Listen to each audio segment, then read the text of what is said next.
वृषभानुसुतादयितानुचरं चरणाश्रितरेणुधरस्तमहं महदद्भुतपावनशक्तिपदं प्रणमामि सदा प्रभुपादपदम्। पतित पावन ओम विष्णुवासी श्रीमद भक्ति कुसुम श्रवण गोस्वामी महाराज जी की जय। अष्टोत्तर शत श्रील प्रभुपाद भक्ति सिद्धांत सरस्वती गोस्वामी ठाकुर जी की जय। अवधूत कुलोचरामणि श्रील गौर दास बाजी महाराज जी की जय। श्री श्रील सच्चिदानंद भक्त ठाकुर मास की जय। श्री रूपानुग आचार्य की जय। भयानंदी और समागत भक्त श्री रूपानुग शुद्ध भक्ति धारार भगीरथ श्री श्रील सच्चिदानंद भक्त ठाकुर महाशय जैव धर्म। चतुर्थ अध्याय। लाहिरी महाशय বলিলেন, ভগবান রূপ বিশিষ্ট তত্ত্ব, অতএব সীমা বিশিষ্ট, তিনি কি রূপে অসীম ব্রহ্মের আশ্রয় হইতে পারেন? লাহিরি মহাশয় প্রশ্ন রেখেছিলেন যে ভগবান রূপ বিশিষ্ট, তিনি সাকার সবিশেষ, রূপের তো সীমা হয়, কলেবর অর্থাৎ অপ্রাকৃত দেহের তো সীমা হয় মনে হচ্ছে, কলেবরের সীমা আছে মনে হয়, তাহলে অসীম ব্রহ্মের আশ্রয় কি করে সীমা বিশিষ্ট ভগবান হতে পারেন? এই প্রশ্ন রেখেছিলেন। আজকের বিষয় বাবাজি কহিলেন, জড়জগতে একটি আকাশ বলিয়া বস্তু আছে, তাহাও অসীম। এমতস্থলে ব্রহ্মের অসীম হইয়া কি অধিক মাহাত্ম্য হইল? ভগবান নিজ অঙ্গকান্তিরূপ সত্যিক্রমে অসীম হইয়াও যুগপৎ স্বরূপ বিশিষ্ট, এমন আর কোনো বস্তু দেখিয়াছেন? এই অদ্বিতীয় স্বভাববশত ভগবান ব্রহ্মতত্ত্ব অপেক্ষা সুতরাং উচ্চ। একটি অপূর্ব সর্বাকর্ষক স্বরূপ, তাহাতে সর্বব্যাপিত্ব, সর্বজ্ঞত্ব, সর্বশক্তিত্ব, পরমদয়া, পরমানন্দ পূর্ণরূপে বিরাজমান। এ স্বরূপ ভালো কি কোনো গুণ নাই, কোনো শক্তি নাই, একটি অজ্ঞাত সর্বব্যাপী অস্তিত্ব ভালো? বস্তুত ব্রহ্ম ভগবানের নির্বিশেষ আবির্ভাব। ভগবানে নির্বিশেষত্ব ও সবিশেষত্ব দুই সুন্দর রূপে যুগপৎ অবস্থিত। ব্রহ্ম তাহার এক অংশ মাত্র। নিরাকার, নির্বিকার, নির্বিশেষ, অপরিজ্ঞেয় ও অপরিমেয় ভাবটি অদূরদর্শী ব্যক্তিদের প্রিয় হয়, কিন্তু যাহারা সর্বদর্শী তাহারা পূর্ণতত্ত্ব ব্যতীত আর কিছুতেই রতি করেন না। বৈষ্ণবেরা নিরাকার তত্ত্বকে বিশেষ শ্রদ্ধা করিতে পারেন না, যেহেতু তাহা নিত্যধর্মের বিরোধী ও শুদ্ধ প্রেমের বিরোধী। পরমেশ্বর, কৃষ্ণচন্দ্র সবিশেষ ও নির্বিশেষ উভয় তত্ত্বের আশ্রয়, পরমানন্দের সমুদ্র এবং সমস্ত শুদ্ধ জীবের আকর্ষক। বাবাজি মহারাজ উত্তর দিলেন, শ্রী বৈষ্ণব দাস শ্রী লাহিড়ী মহাশয়কে উত্তর দিলেন যে এই জগতেও তো একটা আকাশ আছে, সেই আকাশটিও তো অসীম। আমরা যদি উপর দিকে তাকাই, অসীম, সেখানে চাঁদ তারা বহু কিছু, সীমা নেই। আর ব্রহ্ম অসীম, অতএব অসীম হলেই তার মাহাত্ম্য অধিক তা নয়। ভগবান তার নিজের সবিশেষ অঙ্গ অর্থাৎ অপ্রাকৃত শরীর, অপ্রাকৃত কলেবর, কৃষ্ণরূপ, সেই অঙ্গকান্তিরূপ, তার অঙ্গের কান্তিরূপ একটা শক্তির দ্বারা অসীম হয়েও তিনি আবার স্বরূপ বিশিষ্ট। তার অঙ্গকান্তি অসীম, ব্রহ্মলোক, ব্রহ্মজ্যোতি। অঙ্গকান্তি রূপে অসীম হয়েও আবার একই সঙ্গে তার আবার রূপ রয়েছে, কৃষ্ণ রূপ রয়েছে। এমন কোনো জিনিস দেখেছেন? শ্রী বৈষ্ণব দাস জিজ্ঞেস করছেন, এমন কোনো জিনিস দেখেছেন যার একটি স্বরূপ আছে নির্দিষ্ট, আবার অসীমত্ব আছে? এই রকম কোনো আর দ্বিতীয় বস্তু দেখা যায় না ভগবান ছাড়া। ভগবানই একমাত্র পারেন। অসমর্থ কৃষ্ণরূপ আর তার অঙ্গকান্তি রূপে অসীম ব্রহ্মরূপ, আর দ্বিতীয় হয় না। এই স্বভাবটি আছে বলে এই ভগবান ব্রহ্মতত্ত্ব অপেক্ষা উচ্চ, এটি কনক্লুড করা যায়, সিদ্ধান্ত এটি করা যায়। ভগবান সবাইকে আকর্ষণ করেন, আবার তাঁর সর্বব্যাপিত্ব রয়েছে, সর্বত্রই তিনি সর্বজ্ঞ, তিনি সব জানেন, সমস্ত শক্তির অধীশ্বর তিনি। তার মধ্যে পরম দয়া রয়েছে এবং পরমানন্দ রূপ। ক্লাদিনী স্বরূপে সমস্ত প্রেমের আকর তিনি। এইভাবে তিনি পূর্ণরূপে বিরাজমান। এই স্বরূপটি ভালো, কৃষ্ণরূপ ভালো না? কোনো গুণ নাই, যেমন ব্রহ্মের কোনো গুণ নাই, কোনো শক্তি নাই, অজ্ঞাত সর্বব্যাপী অস্তিত্ব ব্রহ্ম, সেটি ভালো। কৃষ্ণরূপ ভালো না এই গুণহীন, শক্তিহীন, অজ্ঞাত সর্বব্যাপী একটা অস্তিত্ব, কোনটা ভালো? আবার বস্তুত এই ব্রহ্ম ভগবানেরই নির্বিশেষ আবির্ভাব। নির্বিশেষ অর্থাৎ বিশেষ নাই, অর্থাৎ রূপ নাই। তাহলে ভগবানের নির্বিশেষ রূপ হচ্ছে ব্রহ্ম, আর সবিশেষ রূপ হচ্ছেন বিষ্ণু, কৃষ্ণ। এই দুটি সুন্দর রূপে একই সঙ্গে রয়েছে। ব্রহ্ম তার একটি অংশ, কৃষ্ণরূপের একটি অংশ হচ্ছে ব্রহ্ম। ব্রহ্ম নিরাকার, অর্থাৎ কোনো সচ্চিদানন্দ আকার নেই।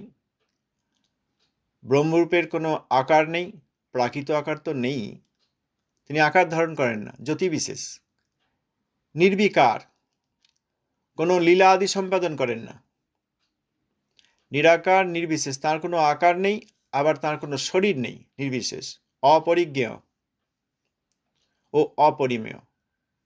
তাকে পরিজ্ঞাত হওয়া যায় না, আবার মাপাও যায় না, অপরিমেয় অর্থাৎ অসীম।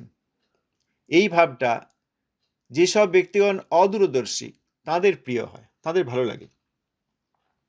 কিন্তু যারা সর্বদর্শী, অর্থাৎ যাদের তত্ত্বজ্ঞান আছে এবং অপ্রাকৃত দর্শন আছে, তারা সর্বদর্শী। যারা সর্বদর্শী তারা এই পূর্ণতত্ত্ব সবিশেষ কৃষ্ণরূপ ছাড়া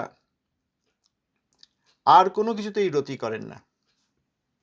ব্রহ্ম, অঙ্গজ্যোতিরূপ ব্রহ্ম, চিজ্যোতি বা ঐশী শক্তির দ্বারা প্রকাশিত সূক্ষ্ম পরমাত্মা রূপ, তাতেও রতি করতে পারেন না। একমাত্র সবিশেষ কৃষ্ণরূপেই রতি করেন। যারা অদূরদর্শী ব্যক্তি তাদের ওই নির্বিশেষ, নির্ভেদ ব্রহ্মজ্ঞান ইত্যাদি ভালো লাগে। বৈষ্ণবরা এই নিরাকার তত্ত্বকে বিশেষ শ্রদ্ধা করতে পারেন না, এই অঙ্গজ্যোতি বলে জানেন এই পর্যন্তই, আর বিশেষ শ্রদ্ধা সেই নিয়ে বিশেষ কিছু করেন না, তাদের আকর্ষণ হয় না, কারণ এটা নিত্য ধর্মের বিরোধী। আর নিত্য ধর্ম কি? কৃষ্ণ সেবা। জীবের নিত্য ধর্ম কৃষ্ণ সেবা, সেইটি সম্পাদন করা যায় না ব্রহ্মরূপে। নিত্য ধর্ম সেবার বিরোধী, এবং সেবা যে শুদ্ধ প্রেম সেটার বিরোধী।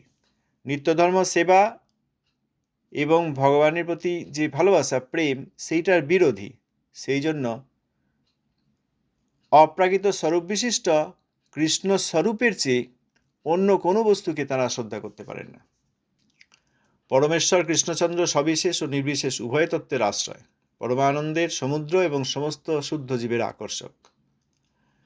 যখন কৃষ্ণ অন্তর্হিত হয়ে যান কোনো কোনো লীলায়, তখন তিনি তার নির্বিশেষ রূপ ধারণ করেন, তখন আর খুঁজে পাওয়া যায় না। তখন ব্রজবাসীগণ তাকে খুঁজতে থাকেন, অন্বেষণ করতে থাকেন।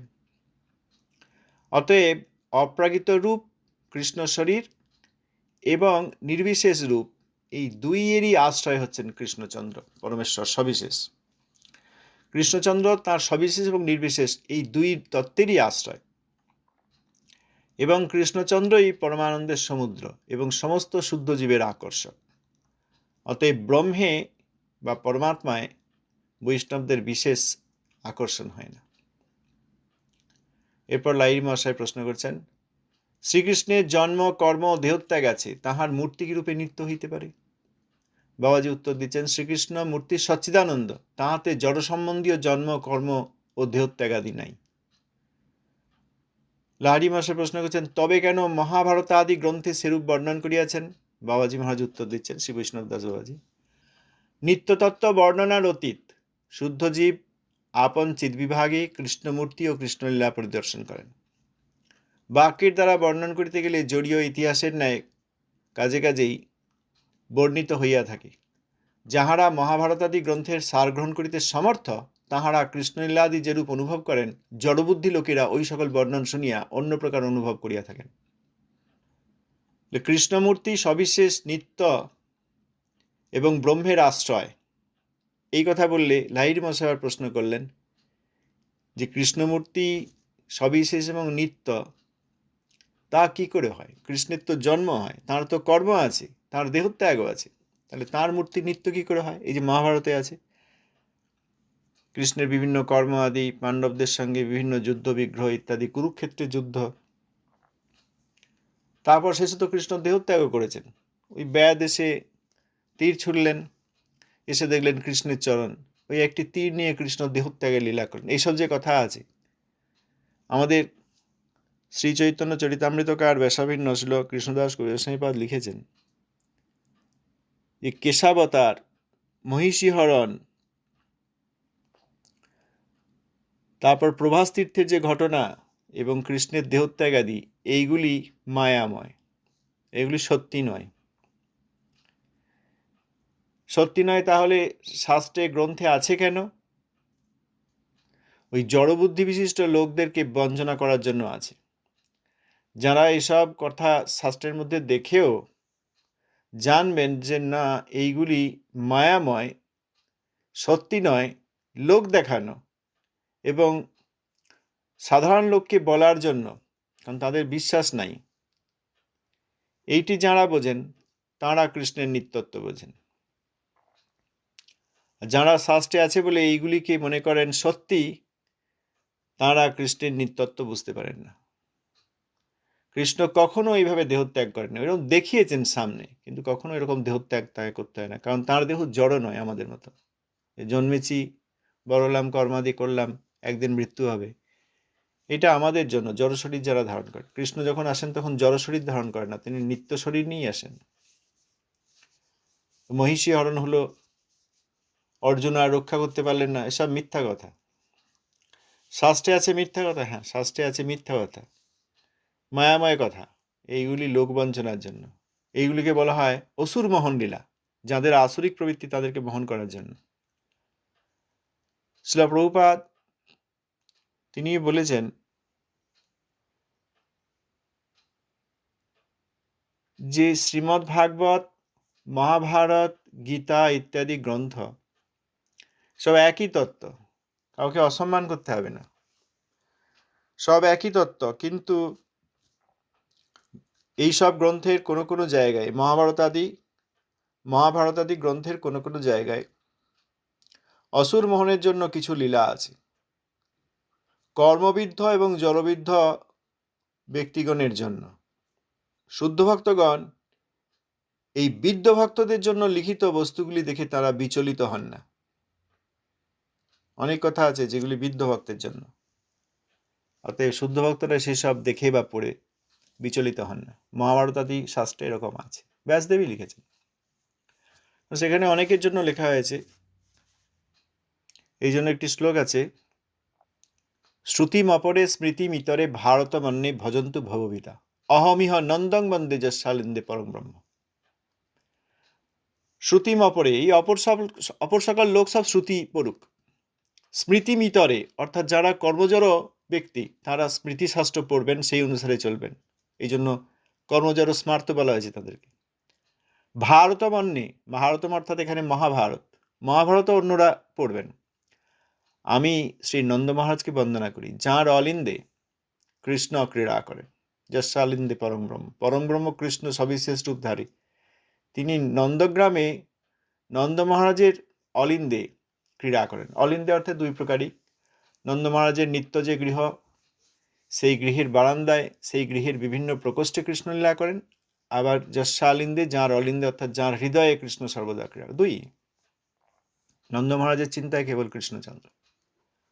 অতএব মহাভারত আদিও অন্যান্য লোকেরা পড়েন।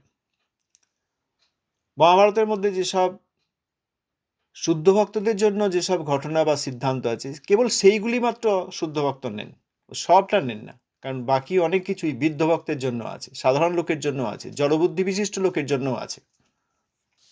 অতএব শ্রীকৃষ্ণচন্দ্রের মূর্তি সচ্চিদানন্দ, জড়ের সঙ্গে সেই মূর্তির কোনো সম্বন্ধ নেই, প্রাকৃত কালের সঙ্গে, প্রাকৃত ক্ষিতীয়প্তেজ মরুদ্বম মন বুদ্ধি অহংকার এইসবের সঙ্গে কোনো সম্বন্ধ নাই। অতএব তার এই জন্ম, কর্ম, দেহত্যাগ ইত্যাদি সব দেখানো হয় বিভিন্ন শাস্ত্রে, সেগুলি জড়বুদ্ধি বিশিষ্ট লোকের জন্য। লাহিড়ী মহাশয় প্রশ্ন করেছেন, তবে কেন মহাভারত আদি গ্রন্থে সেরকম বর্ণনা আছে? বাবাজি মহারাজ বলছেন, নিত্যতত্ত্ব বর্ণনার অতীত। নিত্যতত্ত্বকে বর্ণনা করা যায় না। শুদ্ধ জীব আপন চিৎ বিভাগে, শুদ্ধ জীব অর্থাৎ আত্মা চিল্লীলার অনুশীলনের দ্বারা চিৎ বিভাগে কৃষ্ণমূর্তি ও কৃষ্ণলীলা পরিদর্শন করেন। বাক্যের দ্বারা বর্ণন করতে গেলে, কথা দিয়ে সেই বলতে গেলে ওই জড়ীয় ইতিহাসের মতো মনে হয়। এই জন্য মহাভারত আদি সেখানে যে বর্ণনা আছে, এই বর্ণনা করা হয়েছে সেই জন্য ওই জড়ীয় ইতিহাসের মতো লাগে।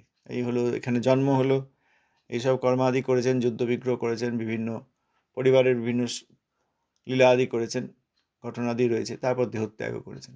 এই বর্ণনা করতে গিয়েছেন, এই জন্য এরকম হয়েছে। তবে যারা মহাভারতের সার নিতে পারেন, মহাভারত গ্রন্থের সার গ্রহণ করতে, অর্থাৎ শুদ্ধ ভক্তগণ, সার সকলে নিতে পারেন না, শুদ্ধ ভক্তগণ নিতে পারেন। যারা সার গ্রহণ করতে পারেন তারা মহাভারত পড়েও কৃষ্ণলীলা ইত্যাদি যেভাবে অনুভব করেন, অন্য সাধারণ পাঠকেরা জড়বুদ্ধি বিশিষ্ট তাঁরা ওইসব বর্ণন শুনেও শুদ্ধতার তাদের ধারণা নেই বলে কৃষ্ণলীলা ধ্যান করতে পারেন না, তাদের অন্যরকম বুদ্ধি হয়। এরপর লাহিড়ী মশাই বলছেন, কৃষ্ণমূর্তি ধ্যান করিতে গেলে একটি দেশকাল পরিচ্ছিন্ন ভাব হৃদয়ে উদিত হয়, তাহাকে অতিক্রম করিয়া আর কি প্রকার শ্রীমূর্তির ধ্যান হইতে পারে? এইখানে এই মনের ধ্যান অনেকে জিজ্ঞেস করেন, তাহলে বসে বসে কি মনে মনে এইসব চিন্তা করা হয়? মনের চিন্তার অগম্য কৃষ্ণ স্বরূপ এবং কৃষ্ণ লীলা। অতএব যাঁরা মনের দ্বারা চিন্তা করতে যান তাঁরা ওই প্রাকৃত চিন্তাই করে ফেলেন। লাহিড়ী মহাশয় প্রশ্ন, কৃষ্ণমূর্তি ধ্যান করতে গেলে একটা দেশকাল পরিচ্ছিন্ন ভাব হৃদয়ে উদিত হয়। দেশকাল, এই দেশে, এই স্থানে, এই সময়ে, অর্থাৎ স্থানকাল পাত্র দিয়ে নির্দিষ্ট করে দেওয়া হয়। এই সময়ে কৃষ্ণ এইখানে এই মূর্তি ধারণ করে এই সব ঘটনা ঘটছে, তিনি এখন এই দেশে রয়েছেন, এই জায়গায় রয়েছেন। অতএব সর্বব্যাপকত্ব বোঝা যায় না, তার সবিশেষত্ব বোঝা যায় না, এরকম তো হৃদয়ে আসেই। সেইটাকে অতিক্রম করে আমরা আর কি প্রকার মূর্তির ধ্যান করব? মনে চিন্তা করলে তো এরকমই চিন্তা হয়, আবার সেটাকে পেরিয়ে গিয়ে আবার নিত্য শ্রীমূর্তির ধ্যান কিরকম হবে, এই কথা বলছেন। মানে মনের দ্বারা যদি ধ্যান না করা যায় আর কিভাবে করব, আর অন্য প্রকার কিভাবে মূর্তি ধ্যান করব? এইখানে শ্রী বৈষ্ণব দাস বাবাজি উত্তর দিলেন, ধ্যান মনের ধর্ম। মন যতক্ষণ শুদ্ধ চিন্ময় না হয় ততক্ষণ ধ্যান কখনো চিন্ময় হইতে পারে না। ভক্তিভাবিত মন ক্রমশ চিন্ময় হইয়া পড়ে, সেই মনে যে ধ্যান হয় তাহা অবশ্য চিন্ময়। ভজনানন্দী বৈষ্ণবগণ যখন কৃষ্ণনাম করেন তখন জড়জগৎ আর তাহাদেরকে স্পর্শ করে না, তাহারা চিন্ময় জগতে বসিয়া শ্রীকৃষ্ণের দৈনন্দিন লীলা ধ্যান করেন এবং অন্তরঙ্গ সেবা সুখ ভোগ করিতে থাকেন। তাহলে ধ্যানটা অর্থাৎ এই মননটা মনেরই ধর্ম, আর মন প্রাকৃত। অতএব মন যদি ধ্যান করতে বসে তাহলে প্রাকৃত বস্তুরই ধ্যান, ওই রকমই ওই প্রাকৃত একটা রূপ কল্পনা করবে, খুব সুন্দর। জগতে এরকম লোক দেখা যায় না, এরকম একটা সুন্দর মন চিন্তা করে নিতে পারে, কিন্তু সেটি কৃষ্ণ ধ্যান হয় না। যতক্ষণ মনের মধ্যে চিন্ময়ত্ব না আসে ততক্ষণ মনের মধ্যে এই প্রাকৃত ধ্যানই হয়, প্রাকৃত রূপ, প্রাকৃত ধ্যান, প্রাকৃত নদী। গঙ্গাকে প্রাকৃত বানাবে, নবদ্বীপে গঙ্গা প্রাকৃত, ওই আমাদের ওই গ্রামের পাশে যে নদী আছে সেই রকমই জল বয়ে যাচ্ছে, এরকম মনে হবে। এখানেও গাছপালা লতা পাতা রয়েছে, ও আমাদের গ্রামে, আমাদের গ্রামের পাশে এরকম বন জঙ্গল রয়েছে, আম বাগান রয়েছে, সেই রকমই দেখতে নবদ্বীপ ধাম, এই মনে হবে। আমাদের গ্রামেও গাছ লতা পাতা কেটে পরিষ্কার করা হয়, নবদ্বীপেও গাছ লতা পাতা কেটে দাও, এই অপরাধ হয়। এখানেও লোকজন বাস করছে, দোকানপাট রয়েছে, সব কাজে যাচ্ছে, এই রকম আমাদের গ্রামে, আমাদের শহরেও, টাউনশিপেও এরকম হয়, এই ধারণা হবে। যতক্ষণ শুদ্ধ চিন্ময়ত্ব প্রাপ্ত না হয় মন, ততক্ষণ ধ্যানও চিন্ময় হয় না, ওই প্রাকৃত ধ্যান হয়। এই জন্য অপ্রাকৃত তত্ত্বের পড়াশোনার প্রচেষ্টা, এইসব গ্রন্থাদি যে গুরুবর্গ দিয়েছেন, তাদের পত্রাবলী, বক্তৃতাবলী, এসব লিখিত গ্রন্থ, প্রবন্ধাবলী, উপদেশ আদি এইগুলি দিয়েছেন কেন? যাতে প্রাকৃত চিন্তা থেকে উদ্ধার লাভ করে আমরা অপ্রাকৃত চিন্তা করতে পারি। ভগবত তত্ত্ব, নাম তত্ত্ব, ধামের তত্ত্ব, শ্রীধাম, সবিশেষ অপ্রাকৃত ধাম, তারপর আত্মতত্ত্ব, শরীর মন নয় আত্মতত্ত্ব, এইগুলি যাতে করতে পারি এই জন্য এই গ্রন্থে এইসব বস্তু লিখেছেন। নিত্য তত্ত্বের কথা, শুদ্ধ তত্ত্বের কথা, চিন্ময়ত্বের কথা। যতক্ষণ আমাদের মনও চিন্ময় না হয় ততক্ষণ ধ্যানও চিন্ময় হয় না, প্রাকৃত ধ্যান হয়। ওই জন্য যদি ইচ্ছা করে করা হয় যে ঠিক আছে এরকম চিন্তা করে অপ্রাকৃত ভাবনা করে করি, অপ্রাকৃত ভাবনা আসবে কোথা থেকে? এই জন্য বাবাজি মহারাজ তাঁর শিক্ষায় আমরা একদিন পড়েছিলাম যে মুখে অপ্রাকৃত, কৃষ্ণলীলা অপ্রাকৃত মুখে বললেই হবে না, অপ্রাকৃতত্বের নয়ন চাই, ধারণা চাই। সেই জন্যই এই অপ্রাকৃত তত্ত্বের পড়াশোনা করতে হয়। যতক্ষণ মনের মধ্যে এই প্রাকৃত ধারণা রয়েছে ততক্ষণ ওই প্রাকৃত রূপ, প্রাকৃত লীলাকেও প্রাকৃত ঘটনা রূপে, ধামকেও প্রাকৃত স্থান রূপে ভাবনা করা হয়, সেটি চিন্ময় নয়। যখন ভক্তিভাবিত হৃদয় হয়, মন বলতে এখানে হৃদয়, মন যখন ভক্তিভাবিত হয়, ভক্তিভাবিত হবে কি করে? এই সমস্ত তত্ত্ব জানলে, আত্মতত্ত্ব, ভগবত তত্ত্ব জানলে হবে। বৈষ্ণব তত্ত্ব, শুদ্ধ বৈষ্ণব কে, শুদ্ধ ভক্তি কেমন, শুদ্ধ ধাম কেমন, প্রাকৃতের সঙ্গে তার কোনো যোগ নেই। ভগবান এই জগতে লীলা করতে আসেন, তার নিত্যধাম নিয়ে আসেন। অতএব ধাম মানেই নিত্য। উত্তরপ্রদেশে এরকম মথুরা জেলা, তার মধ্যে এরকম বৃন্দাবন, অনেক গ্রামের সমষ্টি, এইরকম ধারণা করে হয় না। অপ্রাকৃত ধাম ভগবান নিয়ে এসেছেন।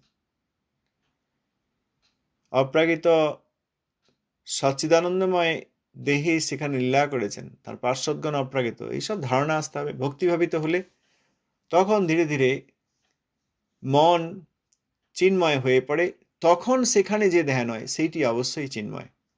যারা ভজনানন্দী মহাবৈষ্ণব তারা যখন কৃষ্ণ নাম করেন তখন জড়জগৎ তাদেরকে স্পর্শ করে না।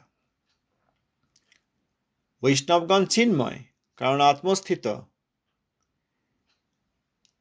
তারা নিজেরা চিন্ময় এবং চিন্ময় জগতে উপবিষ্ট হয়ে, চিন্ময় জগতে বসে, চিন্ময় জগতের থেকে তারা সচ্চিদানন্দময় শ্রীকৃষ্ণের দৈনন্দিন যে লীলা সেটি ধ্যান করেন। এই ভজন রসে শ্রীল ভক্তিনাথ ঠাকুর মহাশয় এক একটি লীলার ইন্ডিকেশন দিয়েছেন। বিশেষ করে শ্রী দামোদর মাসে সেগুলি পালিত হয়, কীর্তনাদি হয়, এবং আশা এই যে শুদ্ধ ভক্তির পথে এসে প্রাকৃত ধারণাকে সরিয়ে রেখে অপ্রাকৃত ধারণা হৃদয়ের মধ্যে এনে ভক্তি ভাবিত হয়ে সেইগুলি, সেই দৈনন্দিন লীলা ধ্যান করা হবে। অতএব বৈষ্ণবগণ যারা ভজনানন্দী তারা সেই দৈনন্দিন লীলা ধ্যান করেন এবং অন্তরঙ্গ সেবা সুখ ভোগ করেন। আজ এই পর্যন্ত থাক। ধন্যবাদ, প্রণাম। কেউ কিছু বলতে চাইলে বলতে পারেন।